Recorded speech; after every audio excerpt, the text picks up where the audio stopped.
Assalamualaikum warahmatullahi wabarakatuh. Waalaikumsalam warahmatullahi wabarakatuh.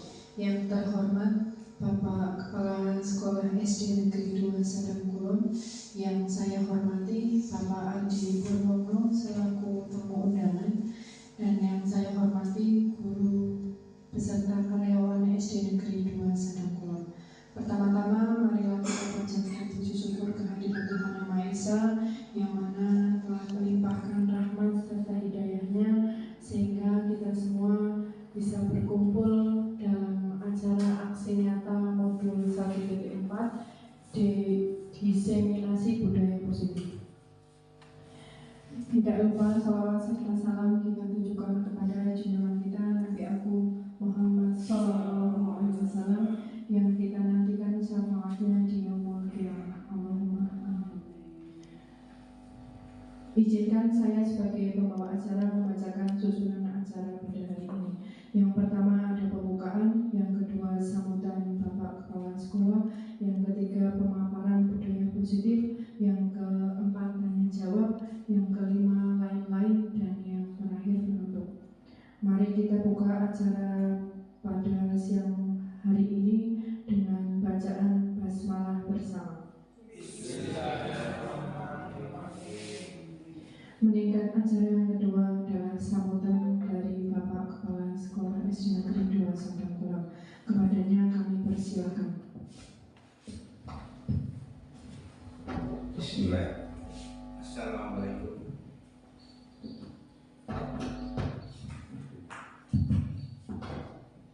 Bismillahirrahmanirrahim. Assalamualaikum warahmatullahi wabarakatuh. Waalaikumsalam warahmatullahi wabarakatuh. Bismillah, alhamdulillah, wasyukurillah, la haula wala quwwata illa billah. Yang saya hormati pada Bapak Slamet Wahyuli selaku guru penggerak yang hari ini mengadakan aksi nyata modul 1.4 diseminasi budaya positif. Yang saya hormati pada Bapak Ibu peserta diseminasi budaya positif. Pertama, mari kita panjatkan puji syukur kepada Allah Subhanahu wa Ta'ala yang telah melimpahkan rahmat nikmat pada kita, sehingga pada siang hari ini kita masih diberi keselamatan dapat melaksanakan kegiatan ini dengan keadaan sehat walafiat. Amin.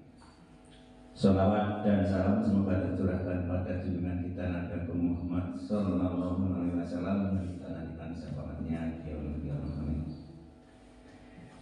Bapak dan Ibu yang saya hormati, pertama saya mengapresiasi yang sebesar-besarnya pada calon guru penggerak Bapak Slamet Wahyuli yang hari ini melaksanakan kegiatan aksi nyata terkait dengan diseminasi budaya positif.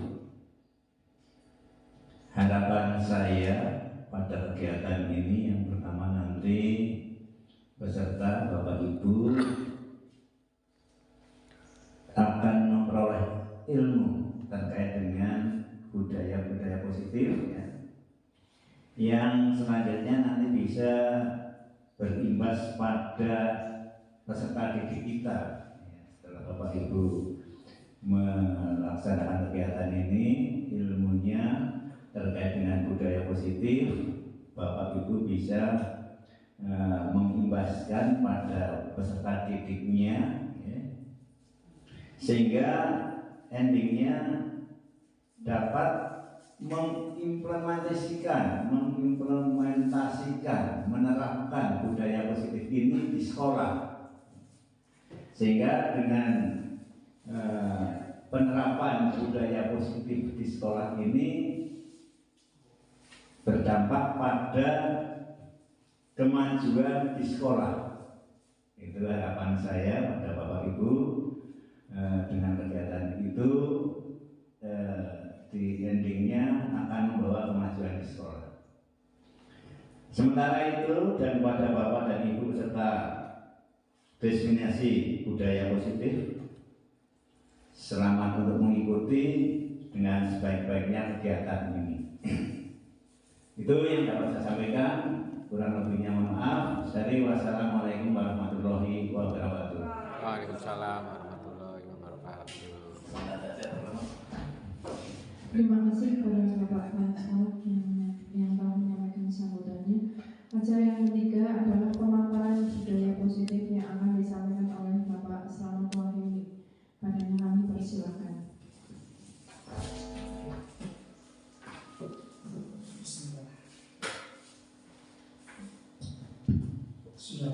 Assalamualaikum warahmatullahi wabarakatuh. Waalaikumsalam warahmatullahi wabarakatuh. Mohon maaf Bapak, saya Alhamdulillahirabbil alamin wa bihi nasta'in wassalatu wassalamu ala asyrofil mursalin wa ala alihi wa sahbihi ajma'in. Rabbi sholli sadri wa yassir li amri wa hlul 'uqdatam min lisani yafqahu qawli. Yang terhormat Bapak Kepala Sekolah SD Negeri 2 Sadangulem, yang kami hormati Bapak dan Ibu guru beserta karyawan RLP SD Negeri 2 Sadangulem. Puji syukur alhamdulillah pada kesempatan siang hari ini kita masih diberikan nikmat sehat dan nikmat sempat sehingga dapat berkumpul di ruangan ini dalam acara aksi nyata modul 1.4 diseminasi budaya positif. Nah, ini merupakan penghujung dari kegiatan saya di modul 1, yaitu modul 1.4 adalah aksi nyata diseminasi budaya positif. Ini merupakan satu dari serangkaian banyak kegiatan yang kami pelajari di pendidikan guru penggerak, yaitu saya ini adalah calon guru penggerak angkatan 8 di Kabupaten Kebumen. Di mana pada aksi nyata ini nanti saya akan memaparkan tentang budaya positif yang saya pelajari di modul 1.4.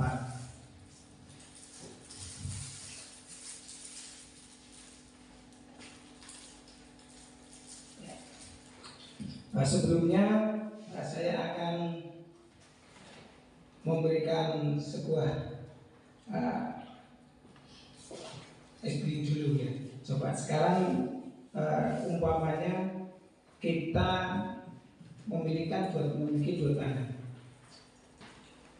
Bagaimana kalau tangan kita ini seolah kita menggenggam sesuatu yang menjadikan sebuah keyakinan, rahasia ataupun apa yang dipertahankan, yang Anda atau yang jenengan menjadikan sebuah keyakinan tersebut, nanti tiba-tiba ada yang suka melepaskan.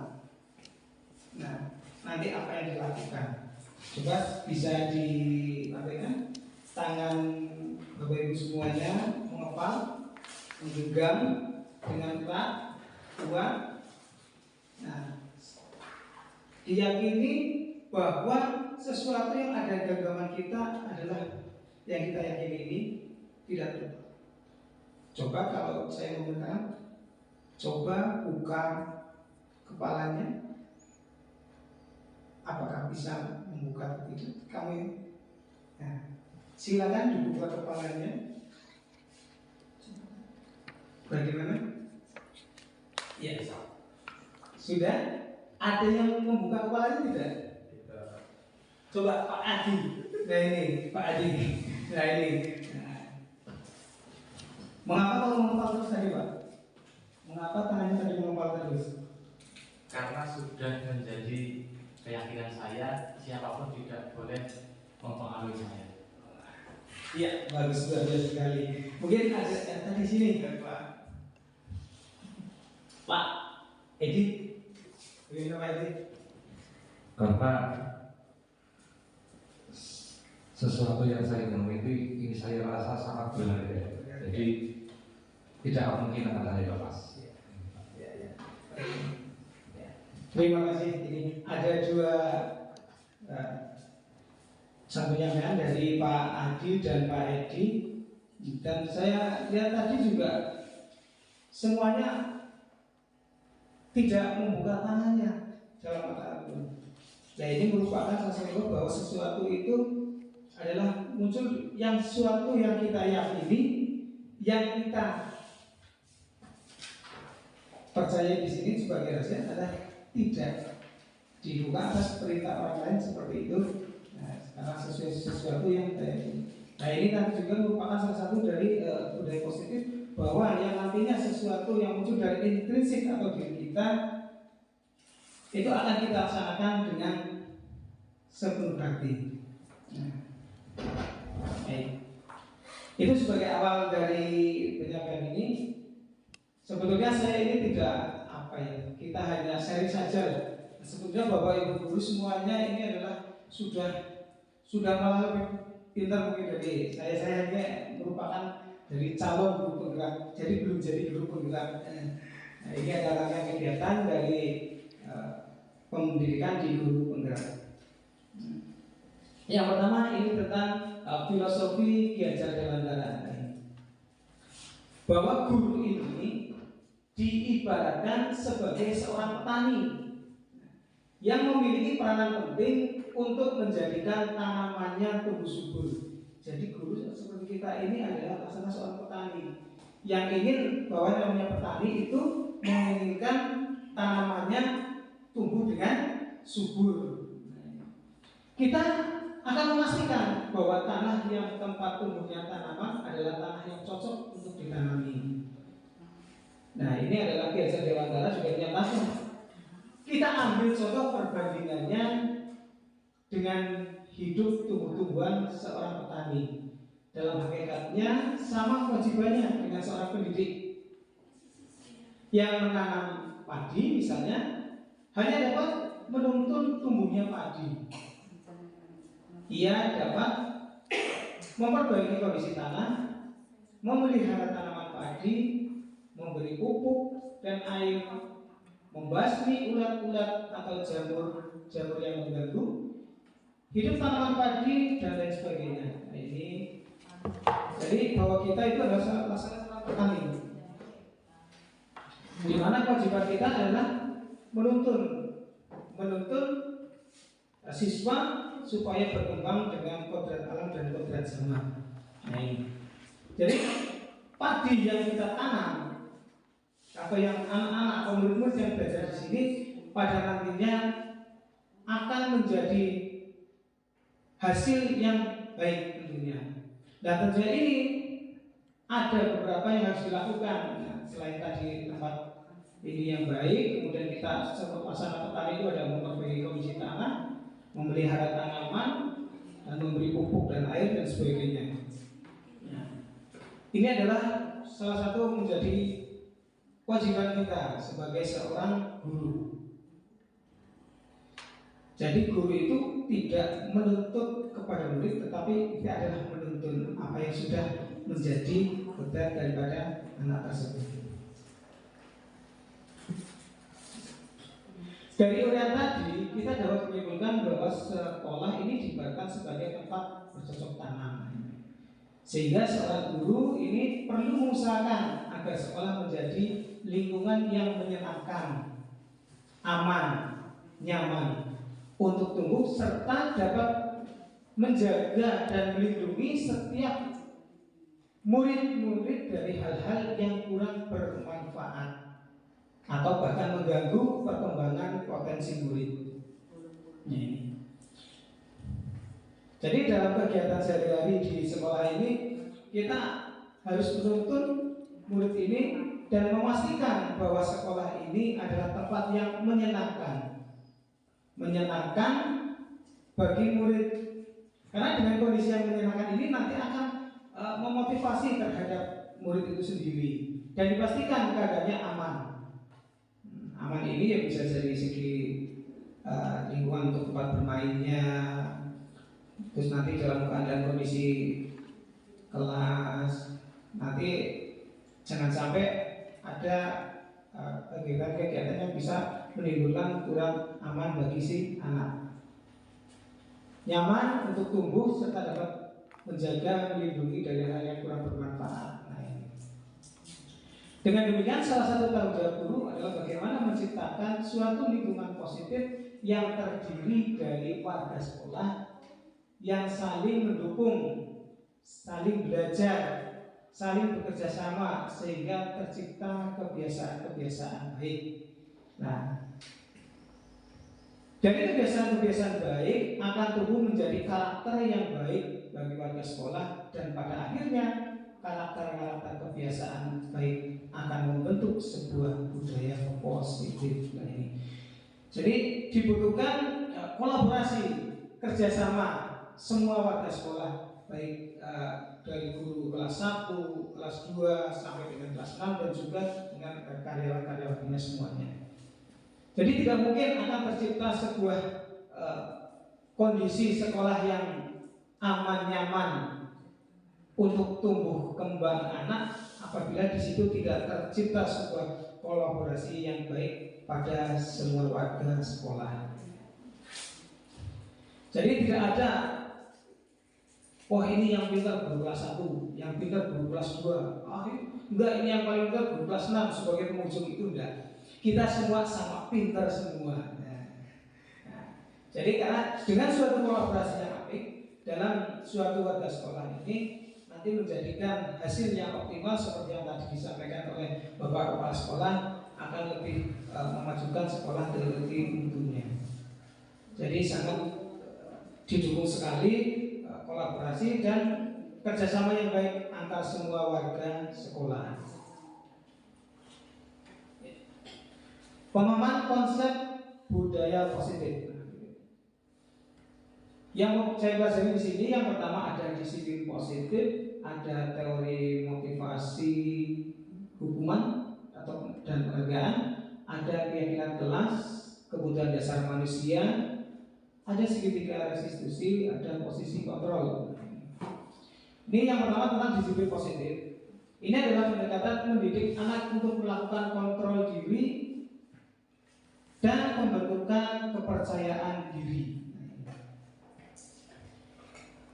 Dengan pendekatan mendidik anak untuk melakukan kontrol diri dan pembentukan kepercayaan diri, ini nanti pada akhirnya akan membentuk karakter disiplin positif pada anak tersebut. Jadi muncul dari dalam hatinya sendiri, bukan karena ada hadiah. Jadi jangan sampai kita mengajak anak, oh ini coba nanti akan saya beri hadiah. Nah itu kurang baik, karena itu muncul motivasinya bukan dari hatinya sendiri, bukan dari dalam diri sendiri atau motivasi intrinsik, melainkan karena adanya motivasi ekstrinsik dari orang lain. Karena saya sendiri pernah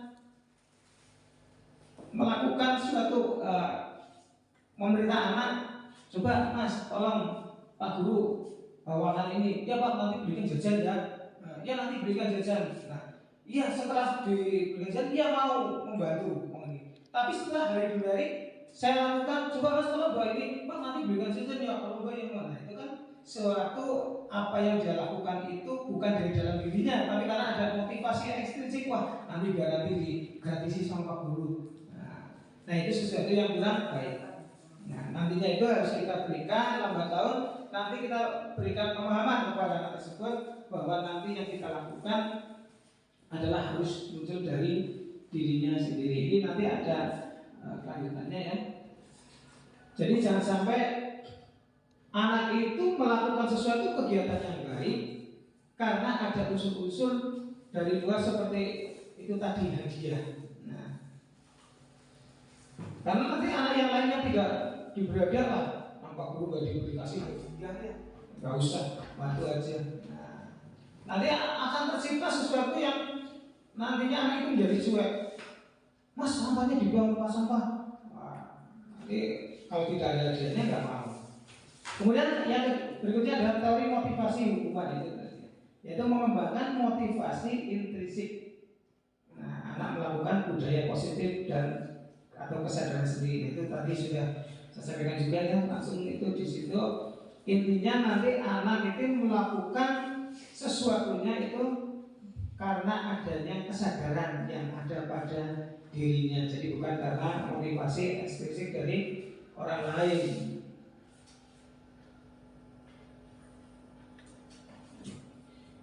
Yang selanjutnya keyakinan kelas. Nah ini keyakinan kelas ini membuat keyakinan kelas sebagai landasan dalam memecahkan konflik yang terjadi pembuatannya dilakukan bersama anak dan ibu guru atau bapak ibu guru ya. Kemudian kebutuhan dasar manusia itu ada bertahan hidup, penguasaan, kasih sayang, dan rasa diterima. Yang keempat kebebasan dan kesenangan. Untuk posisi kontrol itu ada posisi penghukum, pembuat rasa bersalah, posisi teman, pemandu, dan posisi yang kelima adalah manajer.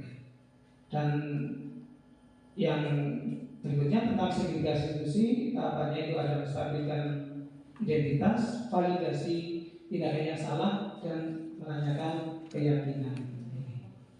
Disiplin positif dan nilai-nilai kebajikan universal ini merupakan perubahan paradigma dari kontrol dari Dr. William Glasser. Ini kita tidak bisa mengontrol orang lain, yang kita hanya bisa mengontrol diri kita sendiri. Seperti tadi yang sudah Bapak Ibu peragakan tentang pengepatan tangan, saya meminta buka tapi ternyata tidak ada yang membuka. Karena sebagai pengontrolnya itu bukan saya yang meminta, tetapi adalah diri panjenengan sendiri atau kita masing-masing. Disiplin ini belajar kontrol diri dengan menggali potensi kita agar tercapai tujuan mulia, yaitu sesuatu menjadi seorang yang kita inginkan berdasarkan nilai-nilai yang kita hargai. Dan sebagai pendidik kita harus mampu menciptakan anak yang memiliki disiplin diri sehingga mereka bisa berperilaku dengan mengacu pada nilai-nilai kebajikan universal dan memiliki nilai motivasi intrinsik, menghargai diri sendiri, bukannya motivasi ekstrinsik yang menghindari hukuman dan mendapatkan hadiah atau imbalan.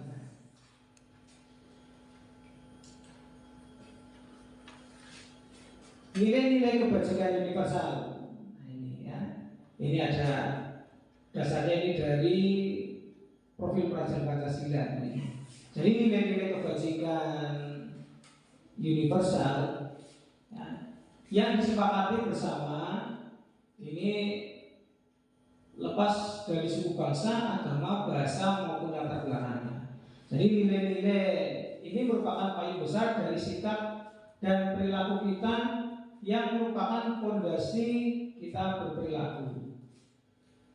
Nilai-nilai kebajikan adalah sifat-sifat positif manusia yang merupakan tujuan mulia yang ingin dicapai oleh setiap individu. Salah satu contoh nilai kebajikan universal bisa diterapkan di sekolah yaitu dengan profil pelajaran Pancasila: beriman, bertakwa kepada Tuhan Yang Maha Esa, berakhlak mulia, mandiri, bernalar kritis, berkebinekaan global, bergotong royong dan kreatif. Kayaknya untuk nilai-nilai ini sudah disampaikan kepada anak-anak didik kita ya Bu ya. Bapak Ibu ya. Masih ingat dengan menyampaikan untuk menghafalnya lagunya? Iya, ya coba ya. 1, 2, 3. Belajar Pancasila, beriman dan bertakwa pada Tuhan Yang Esa dan berakhlak mulia, berkebinekaan global, gotong royong mandiri, kreatif dan bernalar kritis. Iya, nah, ternyata tapi ini tadi tulisannya tidak begitu. Nah, Bapak, tapi intinya ini termuat semua dalam profil pelajar Pancasila. Yang tentunya ini sudah termuat dalam visi dari sekolah kita.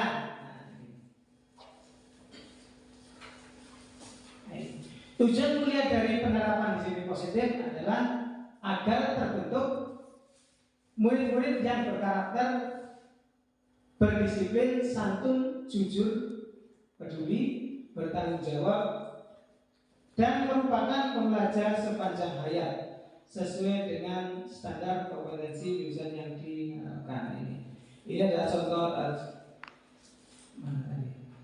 contoh dari beberapa kegiatan positif yang dilaksanakan oleh anak-anak kita. Ini membawa sampah pada tempatnya, kemudian ini santun, ya, juga ini menjaga kebersihan, masuk di tanggung jawab, dan juga ini pembelajar yang kaya. Jadi nanti kita akan sampai kepada anak ini bahwa disiplin positif itu memang macam-macam, ada semua kegiatan yang baik yang dilakukan yang intinya nanti adalah bersumber dari motivasi intrinsik. Dalam kegiatan pembelajaran itu bahwa belajar itu merupakan kebutuhan atau kewajiban, Bu? Kebutuhan ya? Iya, betul, kebutuhan. Jadi belajar ini adalah merupakan kebutuhan. Nah, ini juga merupakan sesuatu yang disampaikan kepada murid-murid kita. Khususnya kalau sudah kelas 7 itu sudah agak paham ya, bahwa belajar adalah kebutuhan. Jadi pada nantinya itu merupakan motivasi intrinsik. Oh, kalau saya tidak butuh, ya nggak belajar. Tapi karena saya butuh, belajar ibarat makan. Ya. Monggo Ibu saya kayak disambil, Pak Ibu. Gunatun berkunti. Ya, santai aja. Ya. Iya, anu itu jadi makan betul. Ya. Jadi belajar sepanjang hayat. Nah, seperti yang sudah dapat kita bahwa kita juga sebagai manusia kita butuh belajar sepanjang hayat, tidak hanya masa sekolah saja. Dan belajar itu dan memang sumbernya bukan hanya di sekolah saja, termasuk di lingkungan kita itu belajar. Jadi dalam pemberdayaan anak bahwa belajar itu merupakan suatu kebutuhan. Pada nantinya kalau anak sudah memahami suatu kebutuhan, yang tentunya nanti mereka akan belajar dengan senang hati. Tadi yang pertama menciptakan suasana yang menyenangkan bagi anak. Kalau anak sudah merasa senang, apapun nanti mereka akan senang untuk melaksanakan. Bahkan tidak tergesa-gesa minta pulang. Pak, ini belum selesai, jangan pulang dulu. Terkadang mereka sedang asik kan seperti itu. Nah ini apabila anak sudah merasa bosan, wah itu aja monoton, ceramah. Seperti saya juga pernah melaksanakan pembelajaran, terus tak tinggal ceramah aja, ini kerjakan. Anak-anak bosan. Tapi begitu anak-anak diberikan sebuah kegiatan yang merupakan tantangan seperti praktek yang pernah kemarin saya lakukan itu membuat praktek rangkaian listrik yang saya ingat itu ada seorang anak yang memang pada suatu ketika itu bosan dengan namanya ceramah apa yang nulis terus garap ini bosan, tapi dengan diberikan sebuah kegiatan praktikum dia malah merasa tertantang. Nah, tertantang belajar, akhirnya dia itu melakukan kegiatan-kegiatan yang di luar kebiasaannya dia. Ini ada tentang pembelajar dan juga bisa memanfaatkan sebuah literasi dengan memanfaatkan perpustakaan. Karena di sekolah kita perpustakaannya sudah bagus, sarananya, prasarananya juga bagus, persediaan buku-buku bacaannya juga sudah lengkap. Apalagi kemarin menerima ada berapa ribuan buku ya Pak ya? Iya, nah itu bisa kita manfaatkan untuk menambah belajar anak, menambah literasi anak yang nantinya bisa menambah wawasan selain dari pembelajaran yang ada di kelas. Dan manfaatkan itu bisa menggunakan waktu sebelum pembelajaran ataupun pada saat istirahat.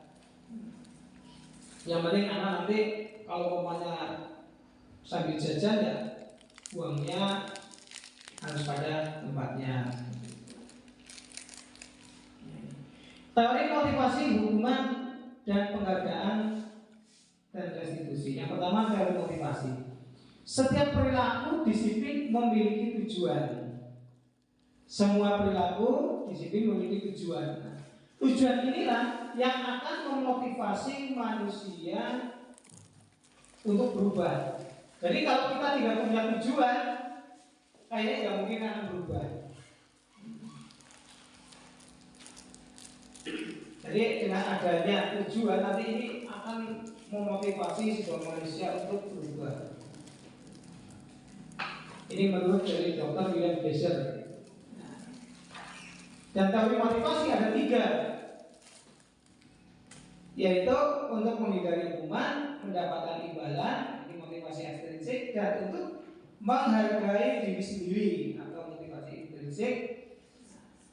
Dan tujuan dari disiplin positif adalah untuk menanamkan yang ketiga, yaitu menjadi orang yang mereka inginkan dan menghargai diri sendiri dengan nilai-nilai yang mereka percayai. Jadi kalau sudah merupakan keyakinan yang ada pada motivasi dirinya sendiri atau motivasi intrinsik ini kan menghargai diri sendiri. Nah, maka yang kita lakukan tanpa diberitahu pun, kalau sudah merupakan keyakinan yang ada diri sendiri, akan dilakukan dengan senang hati. Hukuman dan penghargaan. Nah, ini Al-Fiqh ini menyatakan baik penghargaan ataupun hukuman adalah cara-cara mengontrol perilaku yang menghancurkan potensi yang menghancurkan potensi untuk pembelajaran yang sesungguhnya. Karena secara ideal tindakan belajar itu sendiri adalah penghargaan yang sesungguhnya. Di sini ada penghargaan atau hukuman. Nah, ini kira-kira dalam kegiatan pembelajaran ini pernah apa tidak memberikan hukuman apa penghargaan? Pernah ya Pak ya? Ya. Hukuman apa Pak yang pernah diberikan ke anak-anak? Coba. Kalau untuk hukuman, biasanya ini anak yang lupa mengerjakan PR segera mengerjakan. Kalau penghargaan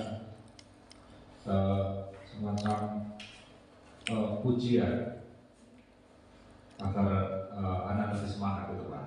Yang sudah saya laksanakan kemarin itu, ya beberapa kali sih sempat saya juga memberikan sebuah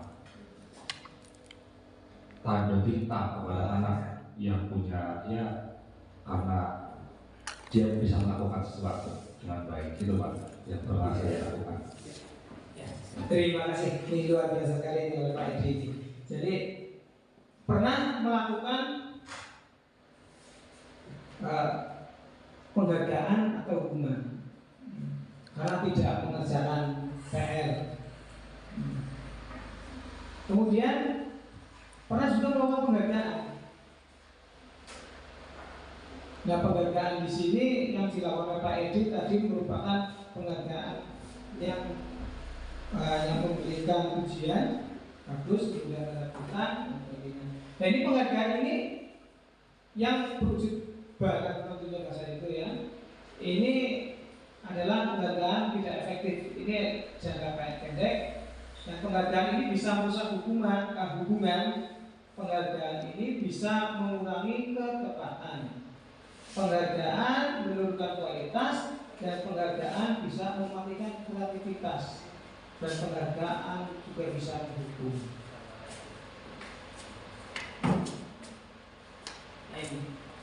Bahwa memang yang namanya penghargaan ini gambarnya seperti ini tadi, bisa menghukum.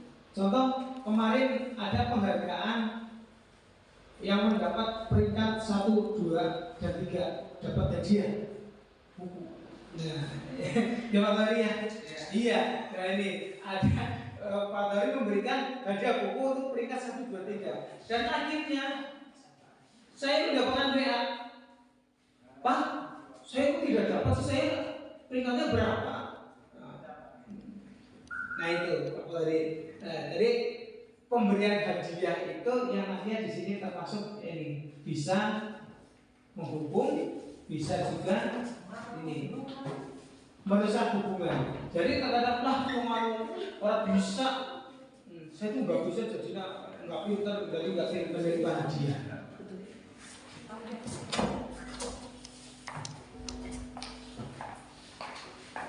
Jadi anak yang merasa dirinya wah aku ini nggak pintar lah, nggak dapat hadiah, itu merasa tersakiti juga Pak. Ternyata mereka jadi kecewa.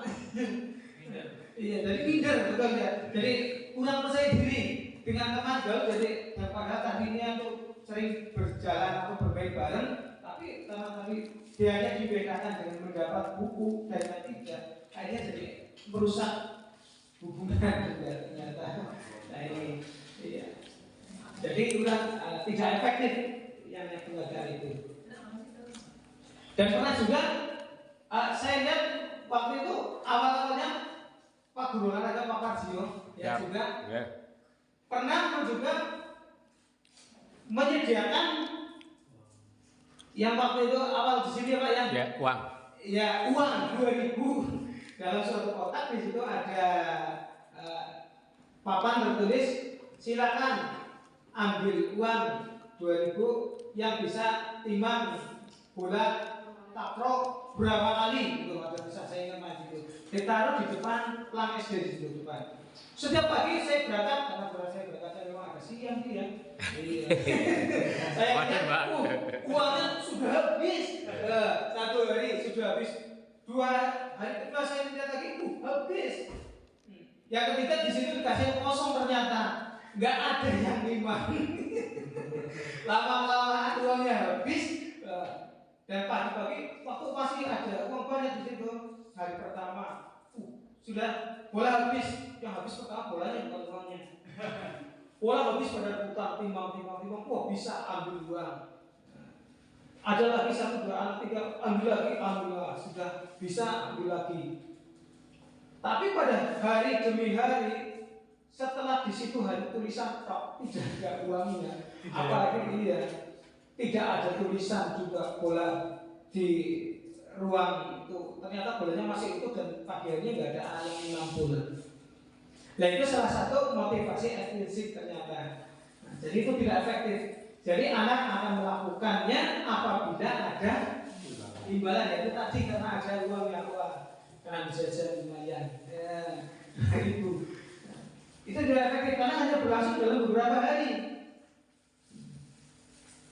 Tapi hal itu setelah dibuat ternyata dievaluasi kembali dan dilaksanakan pembinaan oleh Pak Guru Olahraga, dan akhirnya dari anak yang tadinya hanya latihan timbang bola itu hanya ingin mendapatkan uang, setelah diberi penjelasan dan dicerahkan kembali, anak-anak itu betul-betul memiliki motivasi intrinsik dari dirinya sendiri tetap melakukan kegiatan tersebut.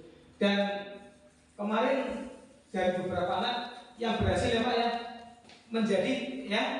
menjadi juara takraw, juara 1 itu mewakili ke Popda tingkat kabupaten. Nah, itu memang anak yang muncul dari hatinya sendiri, tetap dia akan melakukan secara konsisten terus apa yang dia butuhkan, karena belajar adalah merupakan suatu kebutuhan. Anak ingin butuh pintar maka harus belajar terus tanpa adanya imbalan. Ya, bagaimana ini Pak Pasio kesannya tentang itu? Iya. Terima kasih waktu yang diberikan kepada saya. Betul sekali apa yang tadi disampaikan Bapak Slamet Wahyudi. Pengalaman yang pernah saya alami ketika memberikan motivasi yang dari luar itu berbentuk uang, betul sekali Pak Slamet. Ternyata betul sekali itu tidak efektif, sehingga ketika uang saya habis itu, anak ketika suruh nimang itu pasti yang ditanyakan ada hadiah uangnya apa tidak. Jadi dari situlah saya merasa bahwa apa yang saya terapkan itu memang kurang tepat. Namun setelah saya mempelajari budaya positif ini, saya tidak melakukan hal itu. Terus kemudian saya lakukan bagaimana caranya membangkitkan atau memberikan motivasi intrinsik anak itu biar latihan sepak takraw itu salah satu kebutuhan dari anak itu sendiri. Sehingga alhamdulillah sekarang jika saya menyuruh anak untuk sepak takraw tidak ditanya lagi ada hadiah uangnya apa tidak ya. Namun ketika perbedaannya, ketika memberikan hadiah, hampir semua anak terlihat dari kasat mata itu senang takraw semuanya. Ternyata itu sebuah tipuan semu. Iya, tipuan semu. Ternyata dia hanya ingin mendapatkan uang. Ketika tidak ada hadiah uangnya, anak yang memang timbul punya keinginan itu akan selalu mimang, meskipun tidak banyak, namun saya rasa anak itu sudah timbul dari intrinsiknya. Kembali lagi ke hobi anak itu sendiri mungkin begitu Pak. Terima kasih. Oke, terima kasih. Luar biasa sekali ini penerapan disiplin positif yang sudah diterapkan oleh beliau Bapak Pak JOSPD selaku guru olahraga di SD Negeri 2 Sadar Kulon yang telah berhasil membangun motivasi intrinsik dari diri anak itu sendiri. Nah, ini juga merupakan langkah yang patut kita apresiasi dan kita tiru, bahwa sesuatu hal yang nantinya muncul dari diri anak itu sendiri atau diri kita sendiri akan bermanfaat lebih baik dan tentunya akan menjadikan sebuah pembelajaran sepanjang hayat. Jadi tidak hanya berhenti dari hadiah yang diberikan tadi, karena itu akan membawa sesuatu nilai plus untuk dirinya sendiri dan masyarakat sekitar pada umumnya. Nah ini, yang selanjutnya adalah tentang restitusi. Restitusi ini adalah sebuah pendekatan untuk menciptakan disiplin positif. Proses menciptakan kondisi bagi murid untuk memperbaiki kesalahan mereka sehingga bisa kembali pada kelompok mereka dengan karakter yang lebih kuat. Ini menurut Gosen tahun 2004. Dan proses kolaboratif yang mengajarkan murid untuk mencari solusi untuk masalah dan membantu murid berpikir tentang orang seperti apa yang mereka inginkan dan bagaimana mereka harus memperlakukan orang lain. Ini Gosen 1996. Jadi restitusi ini adalah proses menciptakan kondisi bagi murid untuk memperbaiki kesalahan yang nantinya mereka itu bisa kembali pada kelompok mereka dengan karakter yang lebih kuat.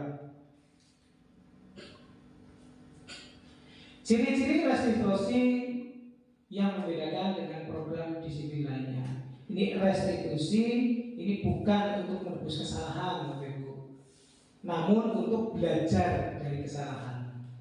Jadi kesalahan itu tidak bisa ditebus, namun kita bisa mempelajarinya untuk memperbaiki kesalahan itu. Restitusi memperbaiki hubungan. Restitusi juga ini tawaran, bukan paksaan. Restitusi menuntun untuk melihat ke dalam diri. Restitusi mencari kebutuhan dasar yang mendasari tindakan, dan restitusi diri adalah cara yang paling baik. Kemudian restitusi fokus pada karakter, bukan tindakan. Restitusi ini menguatkan. Restitusi fokus pada solusi, dan restitusi akan mengembalikan murid yang berbuat salah pada kelompoknya, tentunya akan kembali dengan karakter yang lebih kuat. Selanjutnya keyakinan kelas. Mengapa keyakinan kelas? Bukan peraturan. Bukan peraturan ya. Mengapa kita memiliki peraturan tentang penggunaan helm pada saat mengendarai motor? Kira-kira kalau kita menggunakan helm dengan tidak,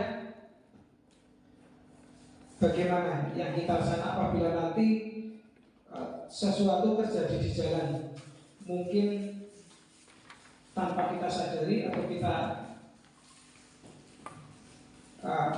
rasakan, tapi nanti suatu kesalahan terjadi, sebuah kesalahan, bagaimana ini? Untuk apa? Kira-kira untuk apa menggunakan helm bukilannya? Untuk safety, iya, safety, keselamatan, ya. Untuk keselamatan. Kan ada polisi kok. Kan ada polisi. Oh, kalau ada polisi. Ya. Jadi kalau tidak ada polisi, nggak usah helm, nggak usah pakai helm, ya. Tapi ternyata enggak, karena kalau saya amati, Bapak Ibu guru, walaupun sekolah kita kondisinya di pegunungan, tidak ada polisi di sini ya. Jalur ke sini, bahkan saya belum pernah melalui, tapi ternyata saya lihat Bapak Ibu guru semuanya ke sekolahan naik motornya pakai helm, walaupun yang rumahnya dekat dengan sekolahan. Nah ini ternyata karena ini merupakan bukan karena tadi ada polisi ya Pak ya. Nah katanya kita di sini ada polisi juga pakai helm. Bukan karena ada polisi, tapi ini adalah unsur dari diri kita ini untuk keselamatan diri. Ya, keselamatan diri. Jadi itu merupakan kesadaran diri bahwa kita itu melakukan sesuatu bukan karena ada motivasi intrinsik tadi itu. Intrinsiknya kan ada Pak polisi, nanti bisa kudilang kau. Enggak ya. Jadi karena motivasi intrinsik ini, nah ini nilai-nilai keselamatan inilah yang ikut atau yang kita sebut sebagai suatu keyakinan, yaitu nilai-nilai kebajikan universal yang disepakati secara tersirat dan tersurat lepas dari latar belakang suku, negara, bangsa maupun agama. Seorang akan lebih tergerak untuk melaksanakan keyakinan daripada hanya sekedar mengikuti peraturan tanpa makna. Contohnya kalau orang memakai helm itu kalau tadi ada Pak polisi, kalau nggak ada Pak polisi nggak usah pakai helm. Nah ini peraturan yang normal jadinya. Tapi kalau sebagai kesadaran diri untuk keselamatan, itu berbeda lagi, itu dan merupakan keyakinan yang muncul dari dirinya sendiri. Murid-murid pun demikian, mereka perlu mendengarkan dan memahami arti sesungguhnya tentang peraturan yang diberikan, apa nilai kebajikan di balik peraturan tersebut, apa tujuan utamanya, dan menjadi tidak tertarik atau takut sehingga hanya sekedar mengikuti serangkaian peraturan yang mengatur mereka tanpa memahami tujuan mulianya.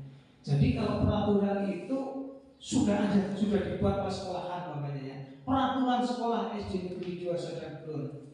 Nah itu dibuat secara sepihak oleh pihak sekolah. Tapi beda dengan keyakinan kelas ini. Jadi keyakinan itu muncul dari dirinya. Nah ini adalah pembentukan keyakinan sekolah atau keyakinan kelas. Jadi ciri-ciri keyakinan kelas, ini keyakinan kelas bersifat lebih abstrak daripada peraturan yang lebih rinci dan konkret. Jadi lebih abstrak. Keyakinan kelas berupa pernyataan universal. Pernyataan keyakinan kelas senantiasa dibuat dalam bentuk positif. Jadi bentuknya adalah merupakan kalimat-kalimat positif, bukan kalimat negatif. Contoh kalimat positif yang seperti apa, Bu Barokah? Yang negatif seperti apa? Namanya di kelas. Positif itu jangan menyampaikan, maksudnya kata-kata jangan gitu. Yeah. Jadi yang baik yang pakai tolong gitu. Positif. Ya, baik ya. Mamanya di Jangan misalkan jangan buang sampah di situ. Misalkan sampahnya tolong sampahnya dibuang di tempat sampah gitu. Iya. Ya, bagus ya luar biasa ya. Jadi untuk kalimat negatif contohnya ini tidak boleh membuang sampah sembarangan. Ya.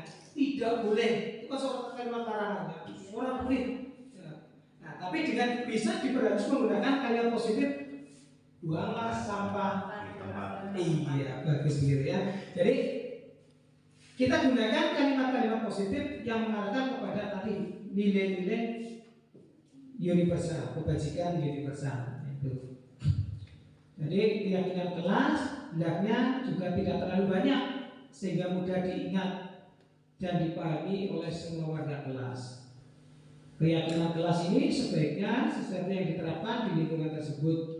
Jadi keyakinan kelas biar mudah diingat itu jangan terlalu banyak memang. Ya paling sekitar 3 sampai 7 lah. Kan kayaknya masih mudah diingat kalau 3 sampai 7, jangan terlalu banyak. Karena kalau terlalu banyak anak itu ya mudah lupa. Dan sebaiknya memang ya setiap hari kalau pada awal-awalnya kita mengingat kembali sebelum pembelajaran itu tentang keyakinan kelas yang sudah disepakati bersama. Semua warga sekolah atau kelas sebenarnya ikut berkontribusi dalam pembuatan keyakinan kelas melalui jurah pendapat dan bersedia meninjau kembali keyakinan dari waktu ke waktu. Prosedur keyakinan kelas itu tadi ya. Pembentukannya dipersiapkan murid-muridnya untuk jurah pendapat, disepakati, dicatat semuanya, kemudian disusun dan mengganti kalimat-kalimat negatif menjadi kalimat positif. Ya, so ini jangan berulang lagi di kelas. Nah, bisa saja kalau di kelas berjalan. Pokoknya lagi ada kalimat lagi. Tidak boleh bermain bola di kelas saat pelajaran atau saat tidak boleh bermain bola di kelas. Nah, kalau seperti itu kan bermain di kelas itu kira-kira kelasnya menjadi nyaman atau tidak? Tidak. Nah, itu bisa digunakan kalimat positif, membuat atau menjaga kenyamanan kelas. Kemudian membawa titik nanti nyoret-nyoret bangku, tembok dan sebagainya. Tidak boleh mencoret-coret tembok. Nah, umpamanya ada yang usul seperti itu anak-anak. Kan begitu pembentukannya nanti anak, Pak, umpamanya yang menggunakan cara pakai kertas dibeli juga bisa. Nanti anak menuliskan pendapatnya apa, nah, kemudian suruh maju, dikumpulkan dan nanti diarahkan yang tadinya ada kalimat tidak boleh mencoret-coret tembok, tidak boleh membuang sampah sembarangan di kelas, tidak boleh membawa sampah jajan di loker. Nah, itu bisa diubah menjadi kata-kata tidak boleh, kata-kata itu bisa menjadi sebuah kalimat yang menjaga kebersihan kelas. Itu seperti itu. Jadi gunakan kalimat yang positif. Nah, setelah diubah jadi kalimat positif, nah, kemudian ditinjau, dicatat lagi. Nah, kemudian nanti setelah selesai dicatat semuanya, ditinjau keyakinannya, semua warga kelas ini meninjau ulang, menyetujui, bisa juga menandatangani keyakinan tersebut, atau kalau anak kelas sendiri bisa menandatangan menggunakan cap. Jempol bisa pakai tinta warna, kan ada sekarang bentuk tinta warna yang warna merah, kuning, hijau, itu ada bisa sebagai wujud komitmen dia bahwa dia itu sudah menyetujui apa yang sudah dia yakini bersama. Ya, ini adalah keyakinan kelas yang sudah saya lakukan. Memang keyakinan kelas dan kesepakatan kelas itu ya awalnya seperti itulah, kesepakatan kita sepakat bahwa kita yakini menjadi sebuah keyakinan kelas.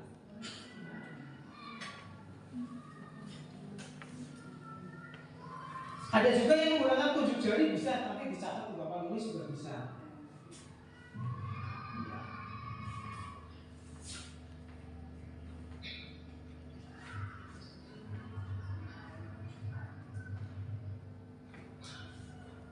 Ya, itu adalah rangkaian dari pembuatan keyakinan kelas. Ini kebutuhan dasar manusia, bahwa manusia ini memiliki 5 kebutuhan dasar. Yang pertama bertahan hidup atau survival, yang meliputi rumah, kesehatan, makanan, dan kasih sayang, dan rasa diterima. Nah, ini kasih sayang dan rasa diterima ini meliputi teman, keluarga, pasangan hidup. Yang ketiga ini kebebasan, meliputi kebebasan untuk menentukan pilihan. Ada juga kesenangan. Yang keempat meliputi kesenangan itu macam-macam, bisa koleksi barang, bermain, tertawa, bercanda, termasuk kesenangan, hobi gitu ya. Penguasaan ini meliputi keinginan untuk dianggap berharga, bisa membuat pencapaian, kompeten, diakui dan dihormati. Ketika seorang murid melakukan perbuatan yang bertentangan dengan nilai-nilai kebajikan atau melanggar peraturan, dan ini sebenarnya karena mereka ini gagal untuk memenuhi kebutuhan dasar mereka. Nah, ini untuk 5 posisi kontrol dalam restitusi ada sebagai penghukum, yang kedua sebagai teman. Ini kalau sebagai penghukum, kamu ya selalu saja salah, nah, itu penghukum. Contohnya seperti itu. Teman ini yang sudah sekarang tidak apa-apa, nanti Bu Guru bantu bereskan. Itu seolah kita seperti teman dengan anak. Membuat merasa bersalah. Berapa kali Ustazah harus bilang sama kamu, makanya kalau gitu. Berapa kali Pak Guru harus bilang sama kamu? Merasa bersalah. Kemudian posisi yang keempat adalah sebagai pemantau, yang kelima adalah sebagai manajer. Nah ini bisa nanti kita lihat dalam sebuah itu tentang 5 posisi kontrol ini. Ini adalah posisi penghukum.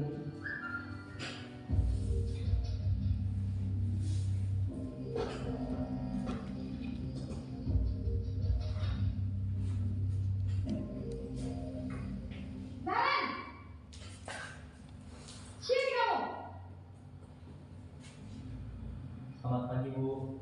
Selalu terlambat. Kamu deh, pasti terlambat.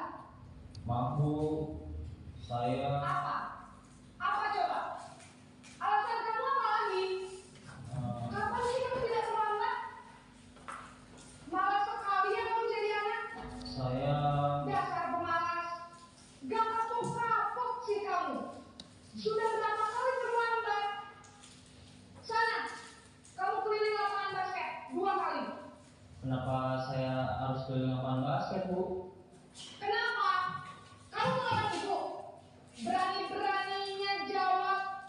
Sudah terlambat, masih berani jawab pula. Sekarang, keliling lapangan basket 5 kali sekalian. Biar kapok. Cepat. Pergi sana ke lapangan basket. Ya. Ini adalah fungsi kontrol memposisikan sebagai penghukum. Jadi anak itu salah dihukum oleh ibu gurunya. Ini adalah posisi teman.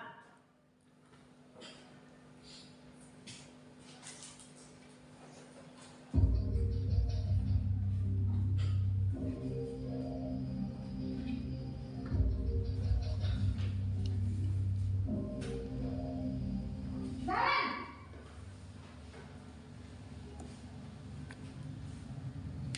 Selamat pagi, Bu. Wah, sudah jam berapa ini nak? Terlambat lagi ya sayang. Iya, Bu. Habis ibu saya lupa bangunkan saya, Bu. Kamu malah menyalahkan ibu kamu. Kamu bukannya anak yang larinya paling kencang. Kok terlambat sih? Iya, Bu. Saya memang terlambat bangun tadi. Jadi biarpun saya lari kencang, tetap nggak kesenja, Bu. Ya sudah sana. Nanti lain kali larinya lebih kencang lagi ya. Biar gak terlambat lagi. Bikin seneng ibu. Demi ibu. Bisa kan? Bisa lah, Bu. Ya sudah sana masuk kelas. Ibu beresin urusan absen kamu. Kamu ini ada tes saja. Ya. Tadi dari posisi penghukum dengan posisi teman, bagaimana? Ada perbedaannya? Ada ya. Iya, yang satu memang memposisikan sebagai teman. Yang satu tadi pertama ada penghukum. Coba kita lanjutkan yang pembuat merasa bersalah.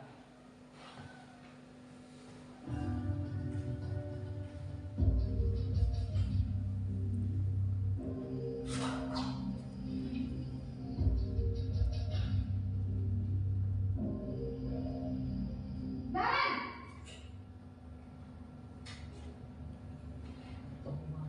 Selamat pagi, Bu.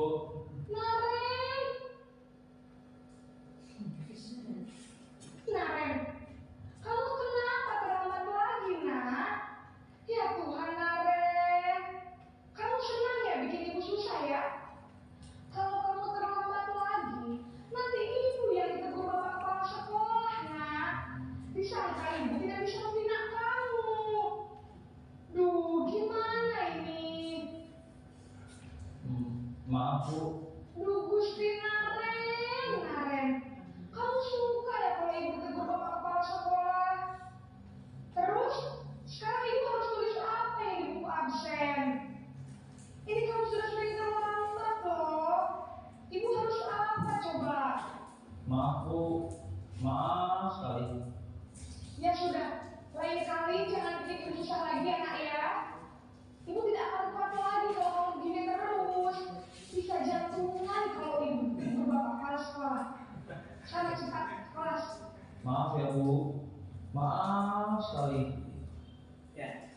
di sini anak itu merasa bersalah di sini.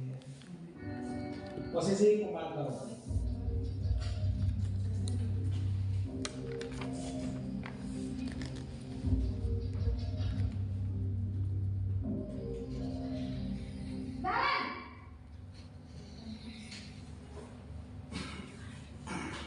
Selamat pagi, Bu.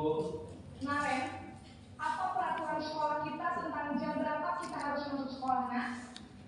Kita harus di sekolah jam 7, Bu. Iya, betul. Sekarang sudah jam 7.20. Nah, Ren sudah tahu konsekuensinya jika terlambat hadir. Paham, Bu. Saya harus tinggal kelas pas jam istirahat selama 20 menit. Iya, benar. Konsekuensinya demikian. Jadi nanti jam 9.30 pas istirahat, kamu harus tinggal di kelas, kerjakan tugas tambahan untuk ketertinggalan kamu, ya? Baik, Bu. Ya, itu adalah posisi pemantau. Anak sudah tahu konsekuensinya juga di situ. Ini posisi manajer.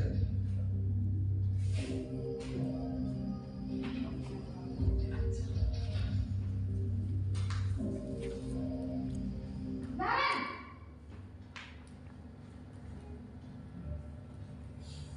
Selamat pagi, Bu.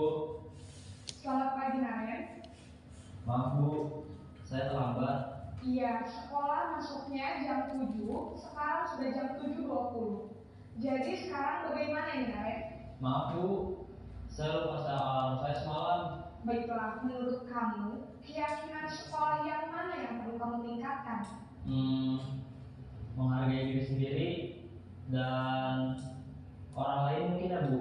Setuju. Jadi, apakah Naren meyakini prinsip saling menghormati tersebut?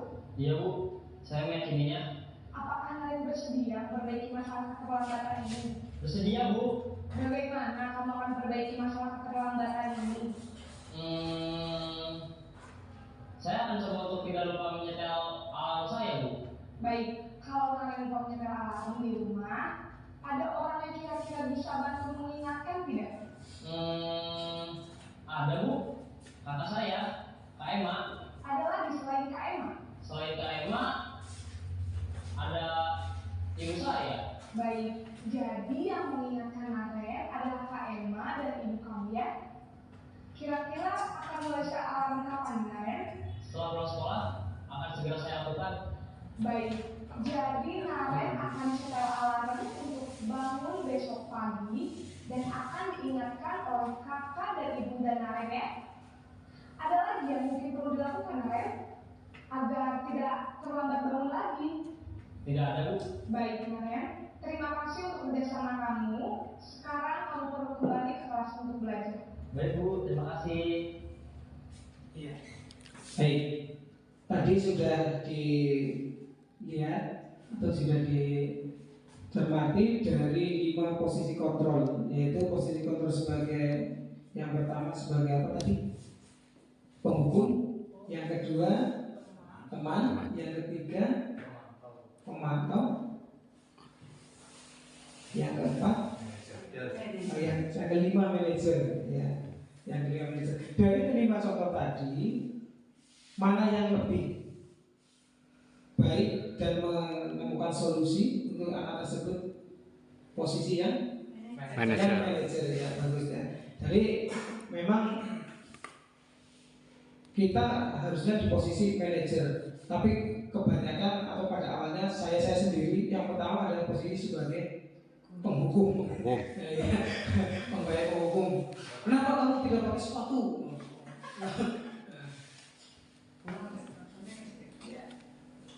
Baik. Jadi tadi yang sebagai posisi manajer ini adalah yang disebut dengan penanganan atau segitiga restitusi. Jadi dalam segitiga restitusi di sini, yang pertama menstabilkan tindakan, kemudian divalidasi tindakannya yang salah, dan yang ketiga di sini adalah menanyakan keyakinan. Jadi anak itu stabilkan dulu. Kenapa? Kenapa? tidak menggunakan sepatu, tidak memakai sepatu. Kemudian ini divalidasi, tidak hanya validasi, kemudian menanyakan keyakinan yang sudah disepakati. Nah, ini tadi. Jadi yang sudah disepakati apa? Kalau sudah disepakati itu akan menjadikan sebuah keyakinan. Jadi memang keyakinan kelas itu berawal dari kesepakatan kelas. Ya. Nah ini contoh penerapan institusi yang sudah saya laksanakan.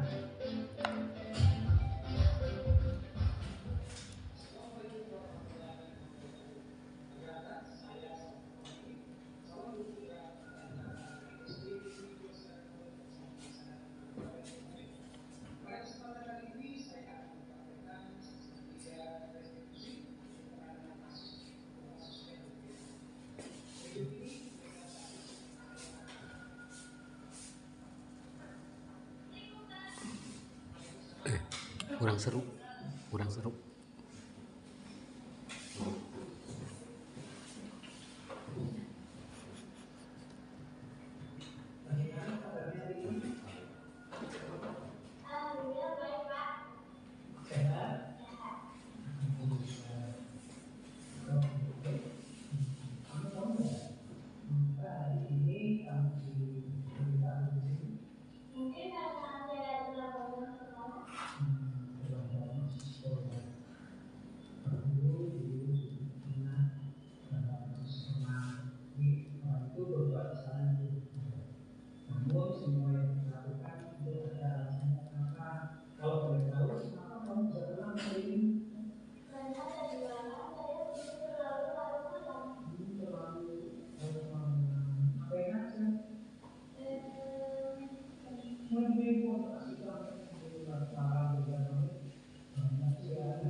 Itu adalah segitiga restitusi yang sudah saya praktekkan bersama siswa. Selanjutnya untuk materi saya cukupkan dulu, nanti dilanjutkan dengan sesi berikutnya. Terima kasih. Terima kasih kepada Bapak Selamat Wahyudi yang telah menyampaikan pemakamannya. Acara yang keempat adalah tanya jawab. Monggo. Ya, monggo acara yang keempat tanya jawab. Silakan Bapak Ibu, ada pertanyaan nanti saya jawab. Kalau saya tidak bisa menjawab, nanti saya bisa minta tolong jawabannya kepada Bapak Kepala Sekolah ataupun Bapak Panjio selaku guru penggerak tanda-tanda. Monggo Pak. Iya Pak Edi, monggo.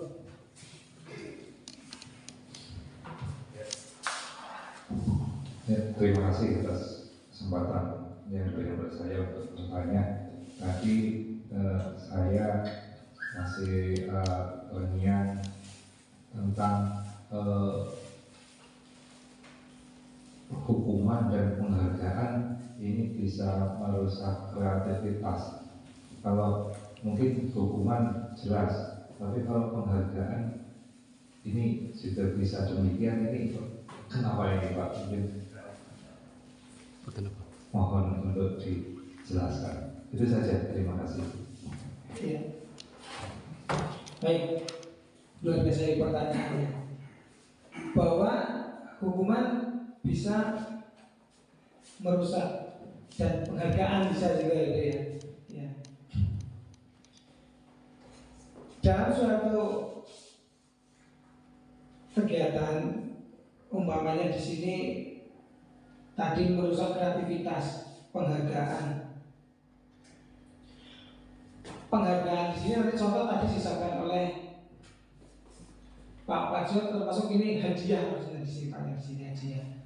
Seperti yang tadi yang bisa menyimak berapa kali dapat 2000 ternyata hari demi hari tanpa adanya hadiah tersebut itu kreativitas mereka jadi hilang. Berarti penghargaan yang dalam bentuk gelar ini, betul, iya. Ya, kalau mungkin penghargaan dalam bentuk lain ini, misalkan motivasi semangat, itu masih bisa. Masih bisa, betul ya. Jadi khusus hanya penghargaan yang berupa barang, ya, Pak. Iya, harus barang. Nanti ini bisa rusak. Tadi kalau tidak ada barang hadiahnya, seperti tadi saya oleh Pak Parzio, anak itu ternyata kreativitasnya jadi rusak lah, tidak kreatif lagi, tidak ada timang bola lagi, karena itu hanya karena motivasi ekstrinsik tersebut. Ya, begitu Pak. Ya, terima kasih. Ya. Saya pikir penghargaan ini semua jenis penghargaan. Ya. Karena penghargaan bisa berdoa, wah bagus sana kamu pintar, ini termasuk ya, support dan sebagainya. Ya. Mungkin ada yang lain? Cukup? Apa ada yang? Iya, boleh Pak Edi. Ya, Adi. Ya, terima kasih. Ini terkait dengan yang segitiga restitusi itu, ketika seorang guru berlaku sebagai seorang manajer itu oke, tetapi ketika saya menemukan si anak itu ternyata masih belum mau menerima dengan apa yang menjadi keputusan bersama yang tadi, misalnya dengan gurunya. Tapi ketika dia lepas dari gurunya, ternyata di dalam dirinya sendiri itu, misalnya karena dia bersalah dengan temannya, misalnya dia enggan minta maaf, ataupun dari teman yang disalahi dia itu tidak mau memaafkan. Nah, terkadang mungkin ada hal seperti itu. Nah, itu ini yang masih menjadi ganjaran saya ketika kita melaksanakan yang segitiga restitusi ini. Karena dari segitiga restitusi ini saya melihat itu paling tidak kita sudah menanamkan kedekatan gurunya dengan masing-masing anak itu. Jadi seperti orang dihipnotis itu kan kita itu mau mendengarkan kita dan mengikuti perintah kita. Nah, cuma sih jadi saya ketika si anak itu nantinya menolak dengan tawaran kita, walaupun secara face-to-face kita oke Pak Guru saya akan laksanakan seperti itu. Nah, ini kadang itu menurut Pak Selamat dan rekan-rekan bagaimana? Jadi ada yang berbeda seperti dari Pak. Terima kasih.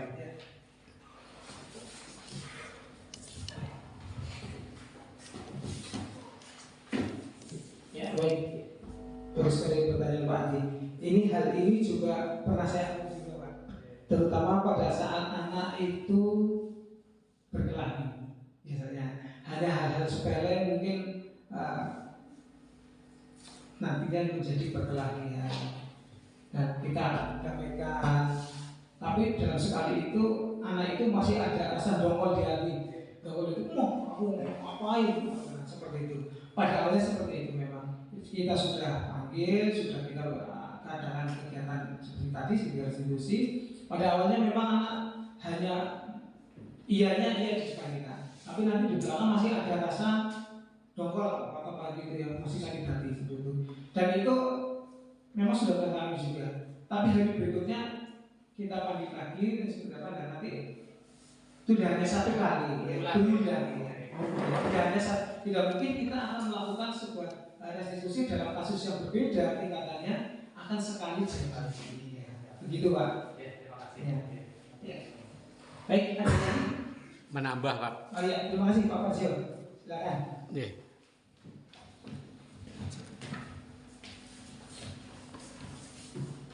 Baik,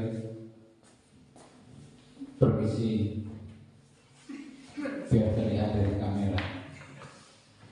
Karena tukang shooting dari tadi nggak kelihatan Pak sama. Oke, terima kasih. Saya hanya sedikit menambah dari pertanyaan Pak Adi yang luar biasa. Hal itu tidak menuntut kemungkinan hal yang sangat wajar dan biasa terjadi di sekolah Pak. Perkelahian seperti tadi yang disampaikan, kemungkinan ada salah satu anak yang tidak merasa bersalah dan tidak mau memaafkan, begitu ya.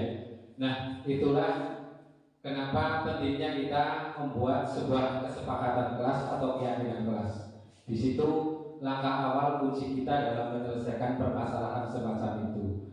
Nah, bagaimana untuk mengatasi anak yang egois, merasa dirinya benar dan itu. Nah, langkahnya adalah menggunakan segitiga restitusi itu, yang dimana kita tidak serta-merta menyalahkan anak yang memang bersalah, tapi kita tanyakan dulu kronologinya, alur terjadinya permasalahan. Misalnya contohnya karena ejek-ejekan, yang diejek gak terima langsung mukul, terjadilah sebuah perkelahian. Nah, tentunya kita meskipun sama yang memukul, kita tidak boleh langsung memvonis kamu salah memukul dulu, tapi kita tanyakan dulu.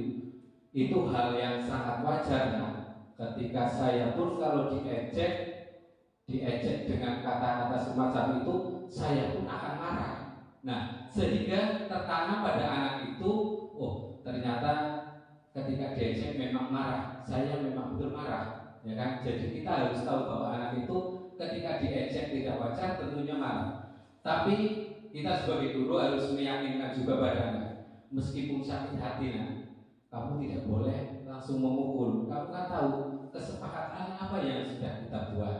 Nah, intinya secara garis besar bahwa ketika kita melakukan segitiga restitusi, kita harus tahu dulu kronologinya, permasalahannya seperti apa, dan meskipun anak itu salah, kita usahakan tidak memvonis kamu salah memukul, sehingga nanti anak itu nanti akan down dan mungkin tidak akan tobat atau tidak akan mengulangi lagi, justru akan mengulangi lagi dengan vonisan dari guru, vonisan dari teman yang tadi sudah dipukul dan lain sebagainya. Anak itu tidak akan menyadari kesalahannya, tapi justru bisa sebaliknya akan semakin nakal. Tapi kalau kita berlahan, istilahnya kita rabal gitu. Mungkin itu tambahan dari saya Pak. Terima kasih. Ya, terima kasih sekali tambahan penjelasan dari Bapak Fazil.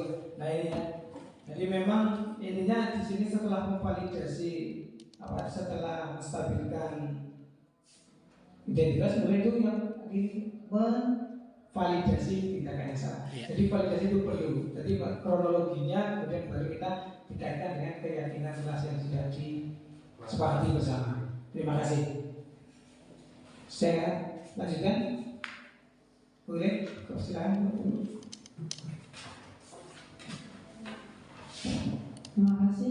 Meningkat acara yang kelima adalah lain-lain yang akan diisi oleh Bapak Selamat Wahyuli. Kalian kami persilakan. Untuk lain-lain ada tambahan? Kalau tidak, Bapak Paslon, mohon Bapak.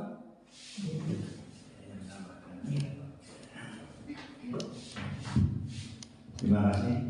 Ada acara lain-lain, saya hanya menambahkan saja. Ini terkait dengan kegiatan hari ini, alhamdulillah sudah berjalan lancar. Dan untuk selanjutnya dengan kegiatan-kegiatan seperti ini sebenarnya sudah sesuai dengan divisi sekolah kita, Pak.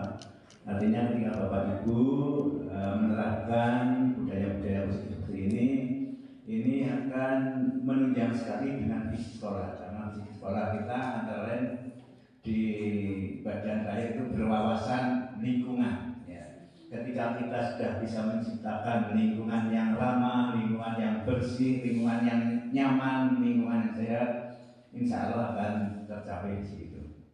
Itu terkait dengan tambahan saya seperti itu Pak Slamet. Semoga ini bisa dijalankan di sekolah kita sehingga sangat menunjang terkait dengan visi sekolah. Saya kira itu. Terima kasih. Wassalamualaikum warahmatullahi wabarakatuh. Waalaikumsalam warahmatullahi. Terima kasih kepada Bapak semua. Demikian yang dapat saya sampaikan. Terlebihnya mohon maaf. Saya akhiri. Assalamualaikum warahmatullahi wabarakatuh. Waalaikumsalam warahmatullahi wabarakatuh.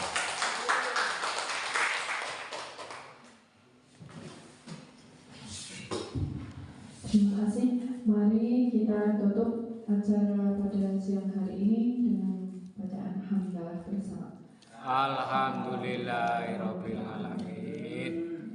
Assalamualaikum warahmatullahi wabarakatuh. Waalaikumsalam warahmatullahi wabarakatuh.